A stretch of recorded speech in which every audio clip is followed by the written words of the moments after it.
శ్రీ మహాగణాధిపతయే నమః. శ్రీమాత్రే నమః. మాచిరాజ్ భక్తి ప్రేక్షకులందరికీ నమస్కారం. జూలై 4వ తేదీ శనివారం నవగ్రహాలలో శుక్రుడు కర్కాటక రాశిలో నుంచి సింహరాశిలోకి ప్రవేశిస్తున్నాడు. అంటే శుక్రుడి సింహ సంక్రమణం జరుగుతోంది. ఈ శుక్రుడి సింహ సంక్రమణం రాత్రి 7:18 జరుగుతోంది. అలా సింహరాశిలోకి వచ్చిన శుక్రుడు మళ్ళీ ఆగస్టు 1వ తేదీ ఉదయం 9:33 కన్యారాశిలోకి మారతాడు. అంటే జూలై 4 శనివారం నుంచి ఆగస్టు 1వ తేదీ ఉదయం వరకు శుక్రుడు సింహరాశిలోనే ఉంటాడు. సింహరాశిలో ఉన్నటువంటి శుక్రుడు ద్వాదశ రాశులలో కొన్ని రాశులకి అనుకూల ఫలితాలను కలిగింపజేస్తాడు, కొన్ని రాశులకి వ్యతిరేక ఫలితాలను కలిగింపజేస్తాడు. ద్వాదశ రాశులలో శుక్రుడు ఏ రాశులకు అనుకూల ఫలితాలు ఇస్తాడు, ఏ రాశులకు వ్యతిరేక ఫలితాలు ఇస్తాడు, అనుకూల ఫలితాలు వచ్చే రాశుల వాళ్ళు ఆ అనుకూల ఫలితాలు ఇంకా పెంచుకోవటానికి, వ్యతిరేక ఫలితాలు వచ్చే రాశుల వాళ్ళు ఆ వ్యతిరేక ఫలితాలు తగ్గింపజేసుకోవటానికి శుక్రుడికి సంబంధించినటువంటి ఎలాంటి శక్తివంతమైన పరిహారాలు చేసుకోవాలో, శుక్రుడి సింహ సంక్రమణం ద్వాదశ రాశులకి ఆగస్టు 1వ తేదీ వరకు సంపూర్ణంగా ఎలాంటి ప్రభావాన్ని కలిగింపజేస్తుందో ఈ వీడియోలో మనం తెలుసుకుందాం. తదుపరి తులారాశి. తులారాశి వాళ్ళకి జూలై 4వ తేదీ శనివారం రాత్రి 7:18 శుక్రుడి సింహరాశిలోకి ప్రవేశించగానే, శుక్రుడి సింహ సంక్రమణం జరగగానే తులారాశి వాళ్ళకి ఈ శుక్రుడి సంచారంలో మార్పు 11వ స్థానంలో ఏకాదశం లాభస్థానంలో ప్రారంభమవుతుంది. జ్యోతిష శాస్త్ర గోచార గ్రంథాల ప్రకారం 11వ స్థానంలోకి శుక్రుడు ఇస్తే అద్భుతమైన శుభ ఫలితాలను ఇస్తాడు.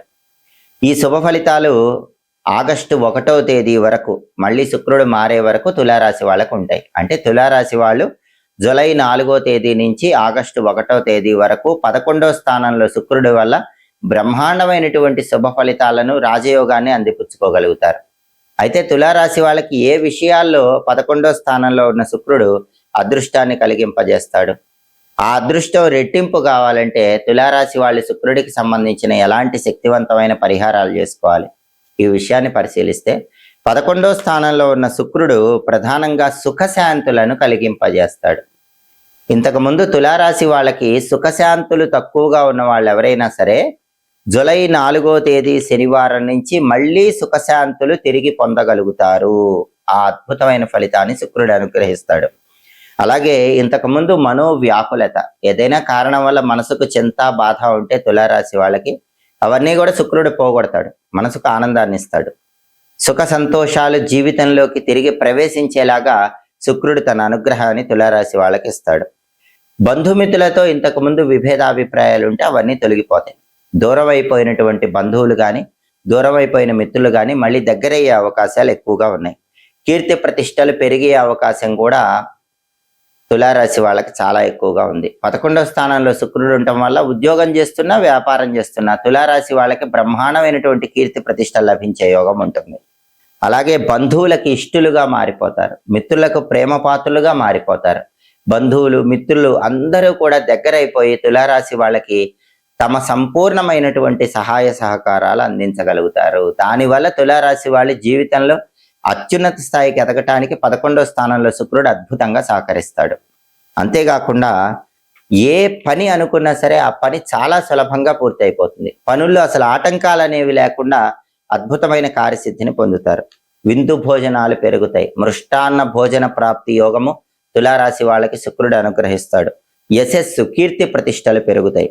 కుటుంబంలో కూడా ఆప్యాయత, అనురాగాలు వెల్లివిరుస్తాయి. ఇంతకుముందు కుటుంబంలో సభ్యులు ఒకరంటే ఒకరికి పడకపోవటం ఇలాంటివన్నీ ఉంటే అవన్నీ కూడా శుక్రుడు తొలగింపజేస్తాడు. సంపూర్ణంగా కుటుంబ సభ్యుల మధ్య అన్యోన్య జీవితాన్ని కలిగింపజేస్తాడు. కుటుంబ సభ్యులందరూ కూడా ఒకే మాట మీద నిలబడతారు. దానివల్ల కుటుంబ జీవితం తులారాశి వాళ్ళకి ఆనందదాయకంగా మారిపోతుంది. 11వ స్థానంలో ఉన్న శుక్రుడి అనుగ్రహం వల్ల కుటుంబ జీవితం బాగుంటుంది, రిలేషన్స్ బాగుంటాయి, పనులు తొందరగా పూర్తవుతాయి, ఆకస్మిక ధనలాభం చేకూరుతుంది, కీర్తి ప్రతిష్టలు పెరుగుతాయి, గౌరవ మర్యాదలు పెరుగుతాయి, వృత్తిపరంగా అత్యున్నత స్థాయికి ఎదగలుగుతారు. జీవితంలో కోల్పోయినవన్నీ కూడా మళ్ళీ తిరిగి పొందటానికి 11వ స్థానంలో ఉన్న శుక్రుడు తులారాశి వాళ్ళకి అద్భుతంగా యోగిస్తాడు. ఈ శుభ ఫలితాలు మళ్ళీ శుక్రుడు మారే వరకు ఆగస్టు 1వ తేదీ వరకు తులారాశి వాళ్ళు పొందగలుగుతారు. జూలై 4వ తేదీ శనివారం రాత్రి 7:18 శుక్రుడు సింహరాశిలోకి ప్రవేశించటం వల్ల, శుక్రుడి సింహ సంక్రమణం వల్ల ద్వాదశ రాశులలో కొన్ని రాశులకి శుక్రుడు అనుకూల ఫలితాలు ఇస్తాడు, కొన్ని రాశులకి వ్యతిరేక ఫలితాలు ఇస్తాడు. ఈ శుక్రుడి సంచారంలో మార్పు అనేది ఆగస్టు 1వ తేదీ ఉదయం 9:33 మళ్ళీ శుక్రుడు కన్యా రాశిలోకి మారే వరకు ఉంటుంది. అంటే జూలై 4 నుంచి ఆగస్టు 1 ఉదయం వరకు కొన్ని రాశులకు శుక్రుడు అనుకూల ఫలితాలు ఇస్తాడు, కొన్ని రాశులకి శుక్రుడు వ్యతిరేక ఫలితాలు ఇస్తాడు. అనుకూల ఫలితాలు రెట్టింపు చేసుకోవటానికి, వ్యతిరేక ఫలితాలు తగ్గింపజేసుకోవటానికి ద్వాదశ రాశుల వాళ్ళు శుక్రుడికి సంబంధించిన శక్తివంతమైన పరిహారాలు చేసుకోవాలి. ఈ సమయంలో వచ్చే శుక్రవారాలు ఎవరైతే గోమాతకు నానబెట్టిన అలసందలు అంటే బొబ్బర్ల ఆహారంగా తినిపిస్తారో వాళ్ళు శుక్రుడి సంపూర్ణమైన అనుగ్రహాన్ని పొందుతారు. అలాగే జూలై 4 నుంచి ఆగస్టు 1 మధ్యలో వచ్చే శుక్రవారాల్లో శుక్రహోరలో బొబ్బర్లు దానం ఇచ్చుకోవాలి. అంటే ఉదయం 6 నుంచి 7 మధ్యలో కానీ, మధ్యాహ్నం 1 నుంచి 2 మధ్యలో కానీ, రాత్రి 8 నుంచి 9 మధ్యలో కానీ కేజింబావు అలసందలు దానం ఇచ్చుకోవాలి. అప్పుడు కూడా శుక్రుడు వ్యతిరేక ఫలితాలు పోగొట్టి అనుకూల ఫలితాలు ఇంకా రెట్టింపు చేస్తాడు. అలాగే జూలై 4 నుంచి ఆగస్టు 1 మధ్యలో వచ్చే శుక్రవారాలు ఉపవాసం ఉంటే కూడా శుక్రుడు అనుగ్రహాన్ని కలిగిస్తాడు. ఉపవాసం ఎలా ఉండాలి? పగలు ఉపవాసం ఉండాలి, పాలు పళ్ళు స్వీకరిస్తూ ఉపవాసం ఉండాలి. రాత్రికి పాలతో చేసిన పాయసం మాత్రమే తినాలి, వేరే ఇతర ఆహార పదార్థాలు తినకూడదు. ఇది శక్తివంతమైన శుక్ర ఉపవాసం అంటారు. ఇలాంటి ఉపవాసం ఉంటే కూడా నవగ్రహాల్లో శుక్రుడు తన అనుగ్రహాన్ని కలిగింపజేస్తాడు. అలాగే జూలై 4 నుంచి ఆగస్టు 1 మధ్యలో వచ్చే శుక్రవారాలు లలిత అమ్మవారిని పూజిస్తే కూడా శుక్రుడు విశేషంగా యోగిస్తాడు. ఎందుకంటే శుక్రుడికి అధిష్టాన దైవం లలిత అమ్మవారు అని జ్యోతిష శాస్త్రంలో చెప్పారు. అందుకే ఈ సమయంలో వచ్చే శుక్రవారాలు లలితా సహస్రనామ స్తోత్రాన్ని వింటే మంచిది, లేదా పఠిస్తే మంచిది. అవన్నీ చేయలేకపోయినా శ్రీమాత్రే నమః అనే మంత్రాన్ని జపించినా కూడా సంపూర్ణంగా శుక్రుడి అనుకూలత ఏర్పడుతుంది. దాంతోపాటుగా ఓం శ్రీ రాజమాతంగ్యై నమః ఈ మంత్రాన్ని కూడా ఈ సమయంలో వచ్చే శుక్రవారాలు కనీసం 21 సార్లు జపిస్తే శుక్రుడి వల్ల వచ్చే అన్ని వ్యతిరేక ఫలితాలను కూడా అనుకూల ఫలితాలుగా మార్చుకోవచ్చు. అలాగే జూలై 4 నుంచి ఆగస్టు 1 మధ్యలో వచ్చేటటువంటి ఏదైనా ఒక శుక్రవారం రోజు ఒక అరిటాకులో బియ్యం ఉంచి, తెల్లటి వస్త్రాలుంచి, సెంటు బాటిల్ ఉంచి, కుంకుమ పువ్వు ప్యాకెట్ ఉంచి యువ బ్రాహ్మణుడికి శుక్రవారం మధ్యాహ్న సమయంలో వీటిని దానం ఇవ్వాలి. దీనివల్ల కూడా శుక్రుడి సింహ సంక్రమణం ద్వాదశ రాశుల వారికి సంపూర్ణమైన శుభ ఫలితాలను కలిగింపజేస్తుంది. అలాగే శుక్రుడికి ప్రియమైన స్నానాన్ని కూడా ఈ సమయంలో వచ్చే శుక్రవారాలు చేస్తే మంచిది. శుక్రుడికి ప్రియమైన స్నానం ఏంటంటే స్నానం చేసే నీళ్ళల్లో కొద్దిగా సెంటు కలుపుకొని తెల్లటి పుష్పాలు కొన్ని నీళ్ళల్లో వేసి ఆ నీళ్లతో ఈ సమయంలో వచ్చే శుక్రవారాలు స్నానం చేయాలి. దీన్ని శుక్రుడికి ప్రియమైన స్నానంగా జ్యోతిష శాస్త్రంలో చెప్పారు. దీనివల్ల కూడా శుక్రుడిచ్చే వ్యతిరేక ఫలితాలన్నీ తొలగింపజేసుకొని అనుకూల ఫలితాలను పొందవచ్చు. అలాగే లలిత అమ్మవారి ఆలయంలో ధ్వజస్తంభం దగ్గర ఈ సమయంలో వచ్చే శుక్రవారాలు దీపం పెడితే కూడా సంపూర్ణంగా శుక్రుడిచ్చే వ్యతిరేక ఫలితాలను అధిగమించి అనుకూల ఫలితాలను సిద్ధింపజేసుకోవచ్చు.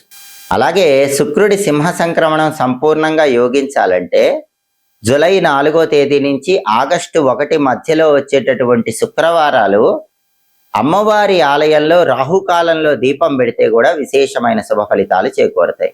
ఒకవేళ శుక్రవారం రాహుకాలంలో అమ్మవారి ఆలయ ప్రాంగణంలో దీపాలు వెలిగించడం వీలు కాకపోతే మీ ఇంటి ఆవరణలో తులసి కోట దగ్గర రాహుకాల దీపాలు వెలిగించుకోండి. దానివల్ల కూడా శుక్రుడి సంపూర్ణమైన అనుగ్రహానికి ప్రతి ఒక్కరూ సులభంగా పాత్రులు కావచ్చు.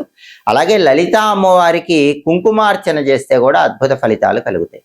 జూలై 4 నుంచి ఆగస్టు 1 మధ్యలో వచ్చే శుక్రవారాలు శ్రీమాత్రే నమః మంత్ర జపం చేస్తూ లలితా అమ్మవారికి కుంకుమార్చన చేయండి. ఆ కుంకుమ బొట్టు నుదుటన ధారణ చేయండి. దీనివల్ల కూడా శుక్రుడిచ్చే వ్యతిరేక ఫలితాలన్నీ అధిగమించి అనుకూల ఫలితాలను పొందవచ్చు.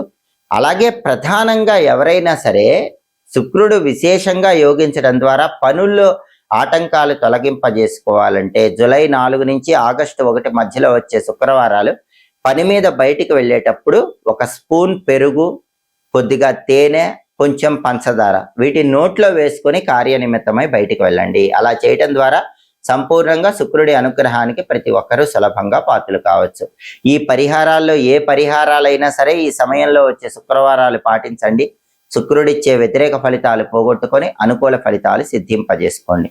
అలాగే ఎప్పటికప్పుడు జ్యోతిష శాస్త్ర పరంగా ఖగోళంలో గ్రహాల మార్పుల వల్ల వచ్చే ఫలితాలు తెలుసుకోవాలనుకుంటే, ఏ గ్రహాలు అనుకూలిస్తున్నాయో ఏ గ్రహాలు వ్యతిరేకంగా ఉన్నాయో, ఏ రాసుల వాళ్ళకి గ్రహ సంచారంలో మార్పు అనుకూల ఫలితాలు ఇస్తుందో, ఏ రాసుల వారికి గ్రహ సంచారంలో మార్పు వ్యతిరేక ఫలితాలు ఇస్తుందో తెలుసుకోవాలంటే మాచిరాజు భక్తి ఛానల్ తప్పకుండా చూడండి. మా వీడియోస్ మీకు నచ్చినట్లయితే మా ఛానల్ లైక్ చేయండి, కామెంట్ చేయండి. మా ఛానల్ వీడియోస్ 10 మంది మిత్రులకు షేర్ చేయండి. మా ఛానల్ సబ్స్క్రైబ్ చేసుకోండి. పక్కనున్న బెల్ సింబల్ నొక్కటం మాత్రం మర్చిపోకండి. సర్వే జనాః సుఖినో భవంతు. స్వస్తి.